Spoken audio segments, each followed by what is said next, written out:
if you've got $8,000 to spend, there are lots of things you could buy. You could buy a car. You could buy a speaker amp and a headphone amp. You could buy a few pairs of headphones. Or you could buy this. Just this. Nothing else. And that's because this might just be the most expensive headphone amp on the planet. What we're looking at here is the Zahl HM-1. It's a phenomenally designed headphone amp that there are only limited units made every single year, so there's actually a wait list to purchase them. And it comes in at a whopping $8,000. The HM-1 is designed by Michael Zahl, who's renowned for building studio gear such as mixing boards, etc. And so there's no doubt that he knows what he's doing, and it absolutely shows within the HM-1. What it also means is there's lots of technical stuff going on in here, and I think that's been really well covered by Cameron or Golden Sound over on the Headphone Show. So check out his review if you want more information about exactly what's going on.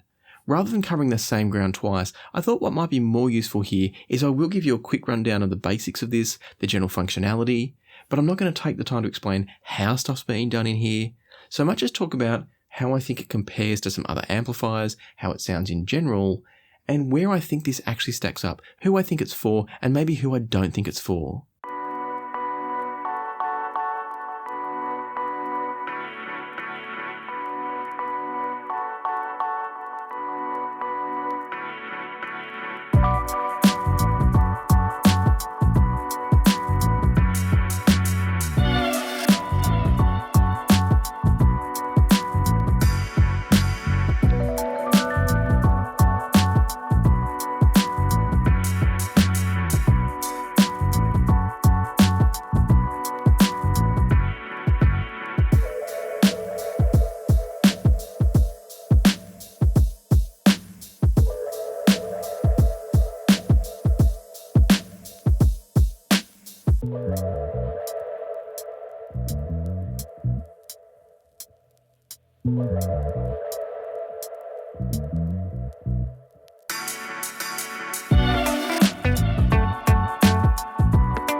Let's kick things off with some specs, and the first thing you might want to know is the HM-1 is capable of delivering 4 watts continuously, so that's RMS, into a 30 ohm load. So that means it's got plenty of power to drive any headphone you are ever going to put in touch with it, except maybe a ribbon where you've got this stupidly low impedance and you need adapter boxes or specific amplifiers. But for any planar magnetic headphones, dynamic driver headphones, AMT driver headphones, you've got plenty of power here, no problems at all. The HM-1 is also a dual mono design, meaning that the left and the right channels are handled completely independently. They're essentially amplified in their own kind of mirrored circuits, if you like. And it also uses a Class A design for those that care about that, but then can also be used in a switched mode across to what they call Class A and Servo, which applies feedback to essentially kind of tidy up and improve the distortion figures of the signal. And I'll talk about that in a little while as to how that sounds, which I prefer, etc. Before we get to sound though, let me give you a really quick tour of the device. And I'm going to start with this cable on top, and that's because you need this cable, it comes with this cable, to attach this box here to this box here. And the first thing I want to mention is that I'm a bit disappointed that the cable is only the length that it is. There's probably a very good reason for that in terms of the transfer of power and not losing power through the impedance of a cable and the cable being too long. But the reason I'm a bit disappointed in that is that it can make positioning the two boxes a little bit tricky depending on your setup. If you're like me with a pure desktop setup, and maybe you've got other things on your desk as well, like near-field monitors, you've got your computer peripherals, maybe some other audio devices, it can mean that the whole idea of having the separate transformer from the main amplifier, and that's what this is, so the power transformer's in here, and then everything else is done in here, it means that for me, I've basically in many cases had to stack the transformer on top of the amplifier, which kind of defeats the purpose. You might as well have had one bigger box with some extra shielding around the transformer on the inside of the box, because there's not enough length to really give a lot of distance between these two and make it versatile enough to position it where you need it to. So it is a fairly minor gripe, but for $8,000 I would have liked to see a different solution potentially. I've got other amps that admittedly are doing it differently, but other amps that also use external power supply boxes, and I've always enjoyed the fact that they've come with longer umbilical cords, and I've got a lot of versatility as to where I put the amp and where I put the power supply box. With this one, I just feel like I would have liked an extra 10 centimeters or 6 inches or so, just to get that little bit of extra distance when I needed it. Moving on now from the umbilical cord, and I've already mentioned that this box here is just a power transformer. So essentially what's happening is your mains voltage comes in here, it gets dropped down to a different voltage and spat out here, and then everything else from the power management, filtering, etc. point of view is being done inside the amp box itself. So this is just a transformer, nothing more. As you'll see on the back, we've got a power switch and an IEC socket, and on the front, you've got a voltage selector switch. Very simple, it's not doing anything too fancy, it's just a high quality transformer feeding the power into your amplifier. If we then move over to the amp, there's a lot more to talk about there. The first thing to mention is that for a 4-watt capable amplifier, it's fairly compact, particularly when you take into account all the other circuitry that's going on inside there to make it do all the things it does, and we'll get to those shortly. And then if we start by taking a look at the back, you've got quite a lot of options going on for an amplifier of this size. You can see the back panel is pretty much packed. Starting over on this side, you've got the input for the umbilical cord. There's also an extra connector here, which I assume is designed to connect up to other Zahl devices. I'm not sure if it's designed for connecting to a mixing desk or other pro gear. I didn't bother looking into that one. But then on top of that, we've got all these different inputs and outputs. Starting over on the far side now, we've got a pair of inputs. You've got RCA or you've got XLR. And in both cases, we've got input A and input B. Both have RCA and XLR, but you can only use one at a time. So there's a switch there that tells it whether you're using the unbalanced or the balanced input. You can't have both plugged in and active at the same time. You can have them plugged in, but you'll have to reach around the back and switch the toggle switch to tell it which one to accept the input from. On both inputs, you've also got a gain switch. That's really handy if you wanted to use this with, say, a phono stage before it. You can apply up to 15 decibels of gain should you want to for these inputs. Do be aware of that one though, because if you've got it at plus 15 dB gain, you might get clipping from many DACs. If we move over to input A here, the other thing you'll notice is there's a pass-through socket on the top. And so the idea there is that if you do want to daisy chain some amps together, you can run the RCAs into input A and then take another pair of RCAs out of the pass-through. There is a bit of a trap here though, and that is that pass-through only works when the HM1 is switched on. And that to me is a little bit of a shame. I kind of understand why they're doing it, and that's because the signal is not directly bridged to these RCA outputs, because that can cause impedance issues if you're running 2 amps in parallel. And so it is running through some circuitry. It's obviously active circuitry, therefore needs the power. And so I understand why they're doing it, but it is a shame because it means if I wanted to listen to, say, a tube amp that's downchained from this one, I have to switch on both. I can't just switch on the tube amp and enjoy my headphones through that without running, and therefore just chewing up power for the sake of it, running the HM1. So it's a minor drawback, not a big deal. There'll be a good reason for it, but I thought you might want to know. Finally, as we get back over to this side, these are line outputs. And so you can use the HM1 as a preamp to do your signal processing and spit it out to a different amplifier should you want to, using the volume control and the processing of the HM1, which leads us back to the front panel. So let's have a look. The front panel of the HM1 is almost as busy as the back panel, possibly busier. And so starting in the top corner over here, we've got a power button there. We've also got the Zahl logo, which actually lights up once the amplifier circuit is ready. There's about a 2 to 3 second delay from when you switch it on to when that fires up. I'm assuming that's for the charging of capacitors, etc. Below the power switch, we've got a toggle between the headphone outputs, the preamp outputs, or both. And I do like that because it means you can leave your headphones plugged in and then just switch to your actives when you want them. Below the toggle switch, we've got XLR and 6.3mm outputs for your headphones, so balanced and single-ended. And then we've got some controls that you don't often see on amplifiers. And this really speaks to the heritage of the HM1 as coming from a company that makes studio devices. Up the top here, we've got 2 separate volume controls, so you've got one for each input, input A and input B. And the idea of that is that you've got completely independent volume controls depending on the input you're using. You might have one input that's louder than the other, and so you can balance the volumes exactly the same between them should you need to. And then you can also switch instantly between the two, or if you press both the buttons at once, so these white buttons here activate input A or input B. If you press one at a time, it will toggle the one you press on and make sure the other one is off. But if you press both at once, you can switch on both inputs and actually compare 2 sources by adjusting the volumes. In addition to the buttons that toggle between the inputs A and inputs B or select both at once, below those you've also got the direct buttons. The direct buttons allow you to disable what's down below, which we'll talk about in just a second, and so you can have a pure, untouched signal going straight out your headphone outputs. Or if you want to, you can leave those off and start playing with the controls down low. Before we get to those controls, let me talk about one other switch, and that's this one over here. This is the one that I mentioned before that switches between Class A and Class A Servo. So in Class A mode, it's just a pure Class A amplifier, I believe with no feedback being applied. And then when we switch to the Servo mode, it applies a feedback circuit to help kind of tidy up the signal. So the way feedback works is it essentially feeds some of the original signal back on itself and it cancels out any distortion produced. Feedback can be great at producing a very clean sounding amp, but it can also sometimes result in a slightly less natural sounding amp. And I love the fact that both of these options are there to allow you to choose which you prefer. Finally, if we jump down the bottom, over on this far side here, we've got a balance control, nothing too fancy there, we're used to balance controls.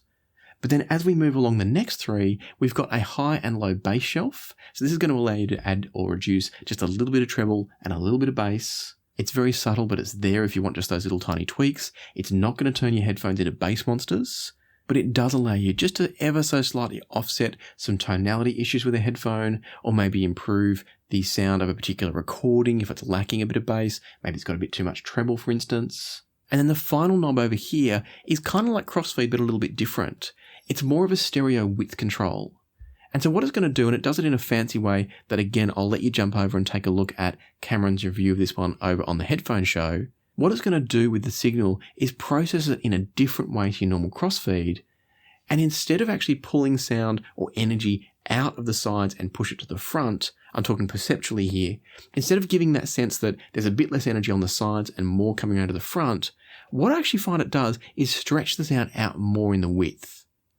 And that's kind of good and bad. As I played around with it and compared it to another amplifier with an advanced crossfeed feature that I'll talk about in a little while, I feel like I'm not entirely a fan of the way this one's done. It's very clever, it's very innovative, and it's very effective, but I found across multiple tracks that I tried it on, it was often a little bit too unnatural for me.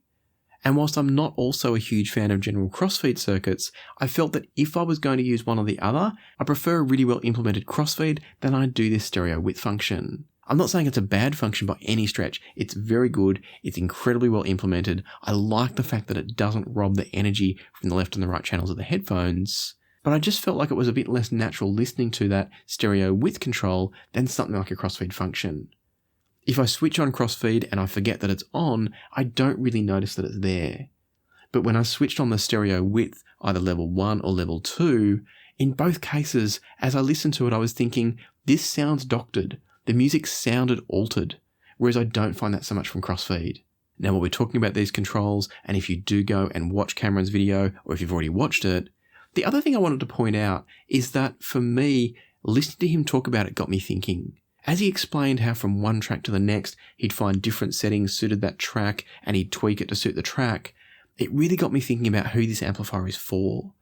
And that is, it's obviously for someone that is going to really enjoy that level of attention to tweaking it from one track to the next or one album to the next. So if you're somebody like that, you're going to love these controls.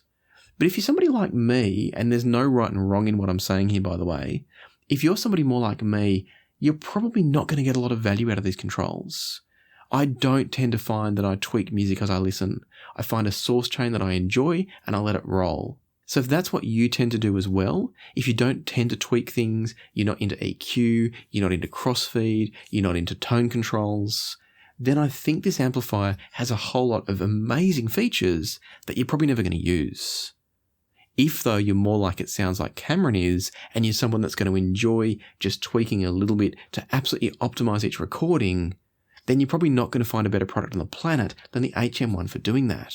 And so, as I said, there's no right and wrong in what I'm saying here. It's more just clarifying for you if you're going to get value out of an amplifier like this. And that, for me, is really the core of the HM1. It's the question of value. Where does the value lie? And that's going to be very personal for you. It's different to me, different to Cameron, different to anybody. And so, as I said before, rather than spending buckets of time going through all of the ins and outs of how these things work, what it sounds like when I change this setting or that setting, instead what I wanted to do was talk about how this sounds.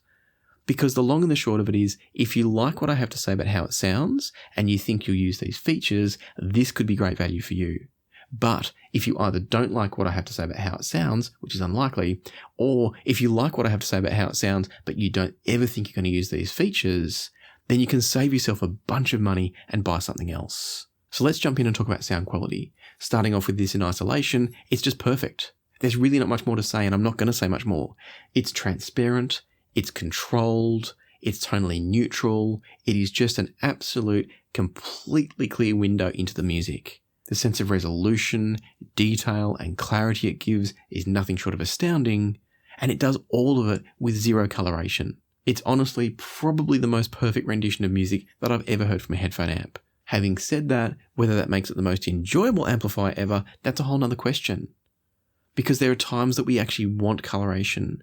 There are those of you out there like me that enjoy tubes. And so none of that's to say that this isn't a great and amazing sounding amp. It absolutely is. It's the best sounding headphone amp I've ever heard from kind of an objective point of view. Now, obviously it's not objective because it's still my perception, but my point is, it is just so honest, transparent, neutral, completely in control. Leading edges sound perfect. It's got the right balance of attack and refinement. It is just perfect. Having said that, there are those of you who are actually going to want more color. There are those of you that are going to enjoy more color. And I'll come back around to that with an amplifier like the Enleum AMP-23R, which costs almost as much as this one, because they're two different amps that you might consider, and they're both very different sonically. Before I get to those comparisons though, let me quickly talk about the sound between the Servo mode and the regular Class A mode. And for this test, I was listening to Going On by the Flaming Lips. In the Servo mode, which is applying some feedback, I felt like it brought forwards the breathiness of the vocals in this track, whereas in the Class A only mode, the vocals were a little bit fuller and a little bit smoother. Which is not to say that the Servo mode is harsh in any way, it's definitely not. But it's going to bring a bit more emphasis into things like the breath and the texture. It's going to make it a slightly drier sound, whereas the Class A is a bit smoother, a little tiny bit more lush, and we're talking 1, maybe 2% here. And so ultimately, both modes are completely listenable and completely excellent. The difference is that for me, Class A is a bit easier to listen to from this amplifier, whereas going over to Servo mode gets just a little bit more etched. And again, we're talking a very, very subtle difference, but it's enough that I find myself consistently preferring Class A mode. However, if you had a headphone that maybe needed just a little bit more kind of energy, tightness, texture, then the Servo mode might work really well. Having said all that, the simplest thing I can say is that regardless of how you set this up, in isolation on its own, it's spectacular. It sounds amazing, it sounds wonderful. If you've got $8,000 to spend on a pure headphone amplifier, you're not going to find a better amplifier on the planet, I don't think. However, if you want something that does a bit more, if you want something that does it differently, if you want something that doesn't cost this much, then let's have a chat about some different options that you might consider. The first amp that I reached for comparison, largely due to price, was the Enleum AMP-23R. I reviewed this some time ago now and absolutely loved it, so much so that I sold off a bunch of gear and I bought it. And the AMP-23R is another astronomically expensive headphone amp because it comes in at $6,250 US. So it kind of still pales in significance to the price of the HM1, but at $6,000 US, it's still the cost of a decent used car, or even a new one in some cases. For me, what justified the price of the Enleum AMP-23R is that it's also a speaker amp, and that's one of the areas where you start to see a difference in the value propositions. If you're buying an HM1, what you're buying is the most advanced and probably the most transparent and resolving headphone amp on the planet, which if you need it is absolutely fantastic. But if you buy the AMP-23R for nearly $2,000 less, you're getting an equally wonderful, albeit different headphone amp, as well as a speaker amp that's going to drive almost any speaker you want to throw at it. Comparing the two sonically, and they're also very different. The AMP-23R is a distinctly coloured amplifier, and I don't mean that in a negative sense. It's a wonderful sounding amplifier, but it's got body to it, it's got richness to it, it's almost a little bit tube-like in some ways, whereas the HM1 is just so pure and transparent. For me, switching back and forth between the two, I feel like the AMP-23R brings my music to life a little bit more, whereas the HM1 is more technically accurate, of course. And a big part of that for me is probably because of the distortion characteristics of the AMP-23R. It also produces more sense of depth and space in the soundstage. This is not to say that the HM1 doesn't produce an incredible soundstage, because it does, but the nature of the soundstage in the HM1 is a bit more left-right, whereas the AMP-23R produces a bit more sense of depth, probably at the expense of a little bit of left-right soundstage.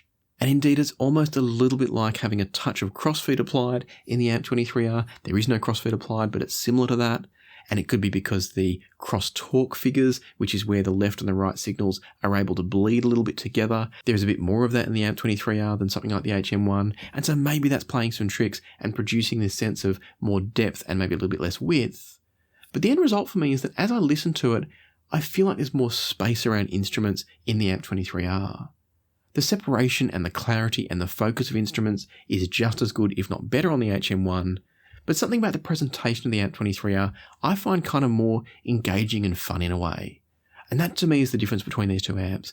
Both are incredible in my opinion, but they're both also very different. It's kind of like comparing a Ferrari to a Rolls-Royce. Both of them are incredible examples of the types of vehicles that they are, but they're both doing something very different. In the Rolls-Royce, it's all about not feeling the road, the smoothness of the ride, the relaxation, the luxury.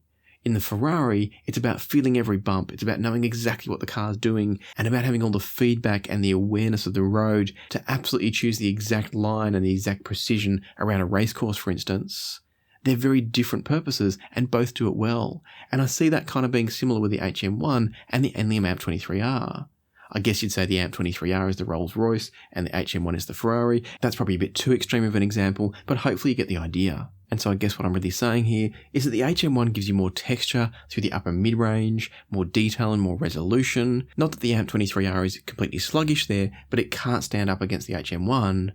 But then the AMP-23R pulls ahead on that sense of ambience and almost sort of realism in the sound in some ways. Not realism in terms of the accuracy of the tonalities, but realism in the sense that I get lost in the music more with the AMP-23R, like I'm sitting in the room with the musicians.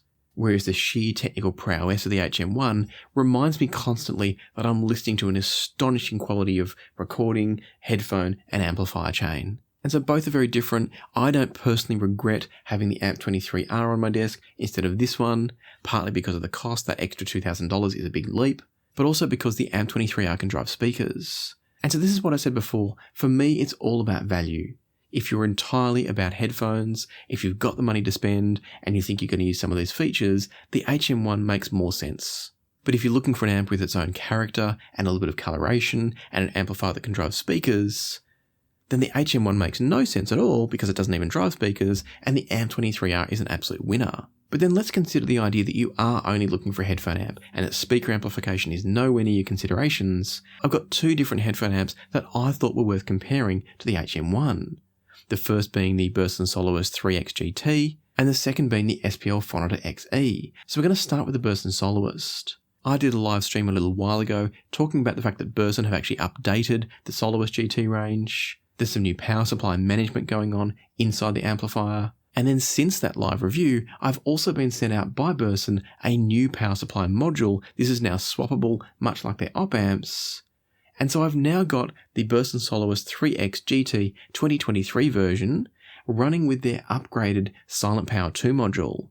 The Silent Power 2 module isn't currently available on the market, but it is coming soon, and I'll be doing a full review. And without giving too much away, I'm just going to let you know that it's a fantastic upgrade. And so what that means is that the version of the Soloist that I'm running here comes in at around about $3,000 I believe. So that's the cost of the amplifier plus the Silent Power 2 module. And so we've got a $3,000 headphone amplifier going up against an $8,000 headphone amplifier. The Soloist GT does offer you crossfeed. It's a traditional crossfeed. It's not a circuit that I'm particularly a fan of, but it's there if you want it. But beyond that, it doesn't offer you any of the functionality of things like the tone controls, the stereo widening, the different feedback or non-feedback modes. None of that's going on. The Soloist GT is much more of a pure headphone amplifier and preamplifier. Listening to Tears of Love's Recall by KD Lang, and starting off on the HM1, it's just spectacular as you'd expect. There's incredible texture on the backing instruments. The sense of space around the vocals and those instruments is outstanding. As I said before, this is no slouch when it comes to soundstage space, image separation, etc. And then KD Lang's vocal is smooth, textured, and very present. You can almost reach out and touch the vocal because it's got such a great sense of kind of body and focus and image presence. It's just magic. Jumping over to what you could call a maximized Soloist GT with those Silent Power 2 modules. And the difference isn't great, but it is different. I feel like resolution and detail are almost on par. I think the HM1's just a little bit ahead still, but it's a very, very small margin. And the thing that does really separate it is that I feel like the Soloist GT is less tonally balanced compared to the HM1. The HM1 is incredible for its ability to be absolutely transparent, whereas I feel like the Soloist GT has a tiny bit more kind of mid-bass presence. It's not thick in any way, but comparing it to the HM1, you can hear that there's a bit more weight to it, but then also there's a little bit of extra treble sparkle from the GT2. And I think ultimately that lends to the difference between these, which is that the HM1 just sounds real. It sounds truthful, it sounds accurate, it sounds honest. As I said before, it's just a perfectly transparent window into the music. Whereas the Soloist GT does kind of remind me a little bit when I'm comparing between the two that I'm listening to a headphone amplifier. That slight extra sense of weight from the mid bass and the mids on the Soloist GT could mean that it's masking a little bit some of the upper end details. And so that's where I say they're very, very close on things like detail retrieval and those kind of resolution and technicality elements. But it's possible that some of that is being masked by the tonality of the GT. Again, we're talking a couple of % difference here, but it's just enough that the HM1 does show you that it's the superior technical amplifier. Having said that, whether or not there's any point in spending more than the $3,000 on the Soloist GT, that's a whole nother question. If I'd never heard the HM1, it's very, very hard to imagine anything sounding more transparent than what you get from the Soloist GT, particularly the upgraded versions. And so this comes back to what I said before, that if you're never going to use some of the features and functions of the HM1, if you're just looking for a headphone amp, then I think you're never going to even notice that 1 or 2% that you're missing by going for something like the Soloist GT instead of the HM1. Of course, if budget's no issue and you're happy to wait, this is the better amplifier, there is no doubt about it, but it's an incremental step for $5,000 odd US. So it depends on whether you're willing to pay that much for such a small gain. And so let me move on now to the final comparison, and that's the SPL Phonitor XE. These have a cheaper retail price than the Soloist GT, so it comes in I think at $2,500 US, which I guess is actually what the Soloist GT is without those Silent Power 2 modules. But you'll often see the Phonitor XE priced a little bit lower still, at least lately I've been seeing it discounted, and so it's a massively cheaper amplifier than the HM1. But the reason I chose to compare them was because the Phonitor XE is also in many ways a studio type design device, and what I mean by that is it has some of the same sorts of features. It's got its own balance controls and also some fairly advanced crossfeed controls. And so that's why I wanted to compare the two to see which crossfeed implementation I preferred. And I've already let you know that I actually prefer the Phonitor, so I'll explain why in a second. Before we do though, we should talk about the sound quality, because obviously having a great crossfeed but rubbish sound would make this a non-event. And so let's talk about the sound quality of the HM1 up against the far cheaper Phonitor XE. Listening to Darkness of Your Love by Phil Perry, and the Phonitor produced a vocal that was a bit more forward, a little bit closer to me. And then jumping back and forth between the two, I feel like the HM1 has a slightly drier sound, perhaps a more accurate, neutral sound, but perhaps just a drier sound. I don't know which one is actually correct, it's impossible to know. But what that also means is that the HM1 gives you more texture in things like the guitar work in this track. But having said that, as I jump back and forth between the two, I was preferring the extra little bit of kind of weight in the vocals from the Phonitor XE, whereas the slight dryness in comparison of the HM1 was less enjoyable to listen to. And this comes back to what I was saying earlier, that sometimes we want accuracy, sometimes we want enjoyment, and they're not always the same thing. For some people they are, for some people they're not. For me, if you put the two side by side, it was actually the Phonitor that I was enjoying listening to more. Again, we're talking a couple of % difference between the two, so it's not like it's night and day. The Phonitor is not a thick or rich sounding amp, it's also very neutral. But it just had that little bit of extra weight to the notes that I was definitely appreciating. And this was across multiple headphones too, so it's not just a synergy thing, it was more just a character that I enjoyed in the music. I guess it brought a smoothness to the sound. Again, we're talking a couple of % here, so don't overblow what I'm saying. But there's a dryness to the HM1 because of its pure transparency that's not always as smooth because there's so much texture. And sometimes for me, I'm not interested in hearing the texture, I'm interested in enjoying the music. I think what stood out to me most as I jumped back and forth between these two is that whilst there was that very slight difference between them, and I do think you're getting a bit more texture and sort of, in some ways, sense of clarity from the HM1, what really stood out to me was that as I flipped back and forth between the two, both of them sound like extremely premium sounding amplifiers. And that for me was the key.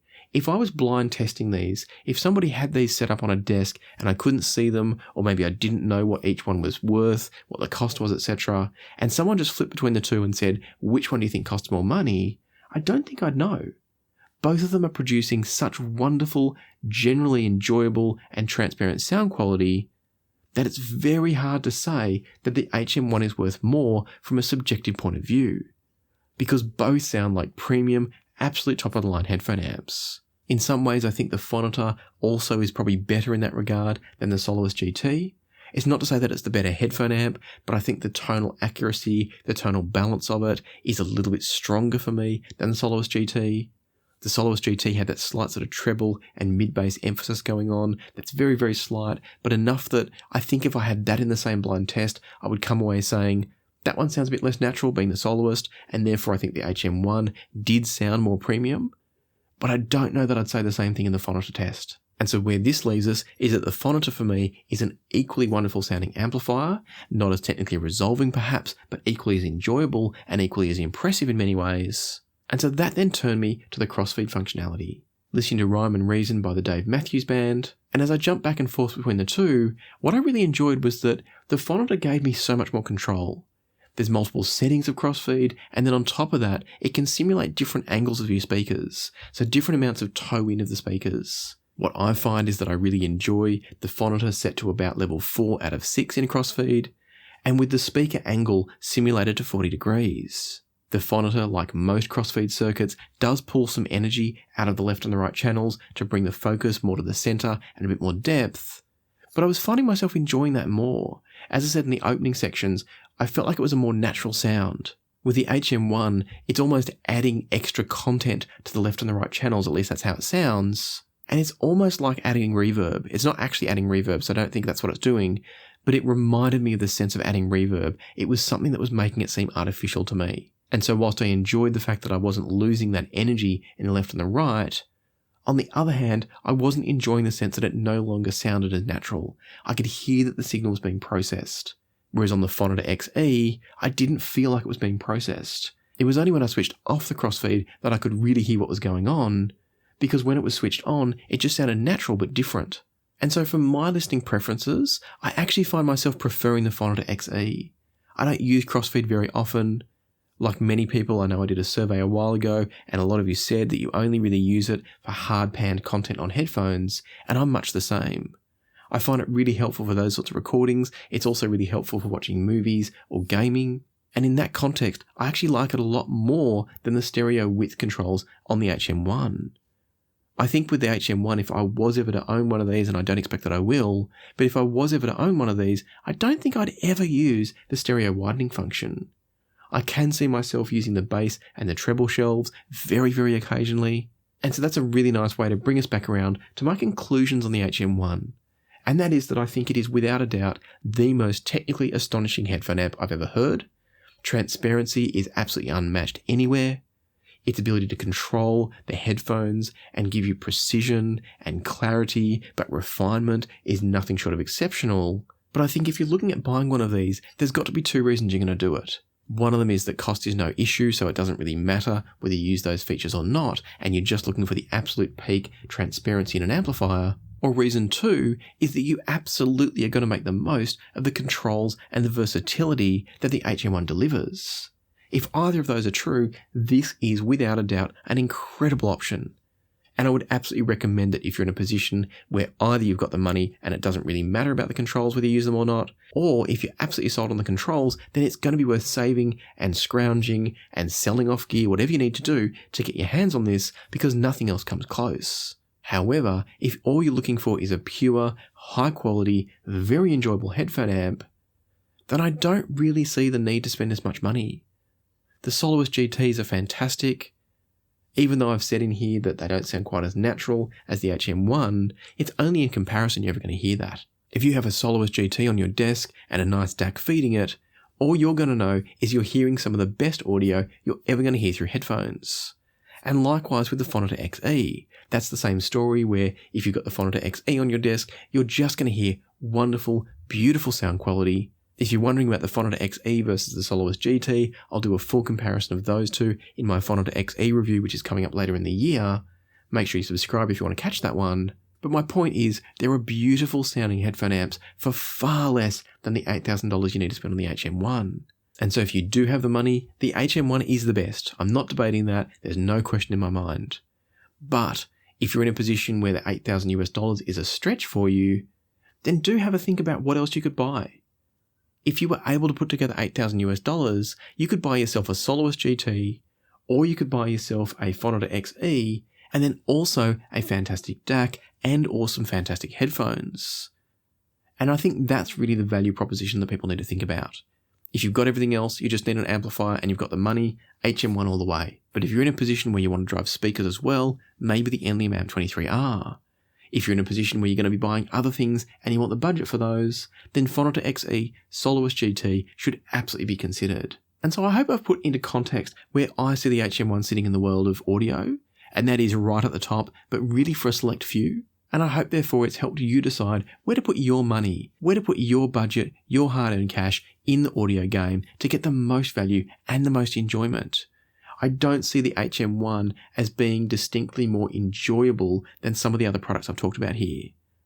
Yes, it is absolutely technically superior, but not always subjectively more enjoyable. And so as always, I hope this video has helped you, informed you. I hope you found it interesting and enjoyable to come on this journey with me. And if you have, I'd love it if you hit the like button and consider subscribing and ringing the notification bell if you haven't already. But for now, let me leave it to the music. So happy listening, and I'll see you here next time on Passion for Sound.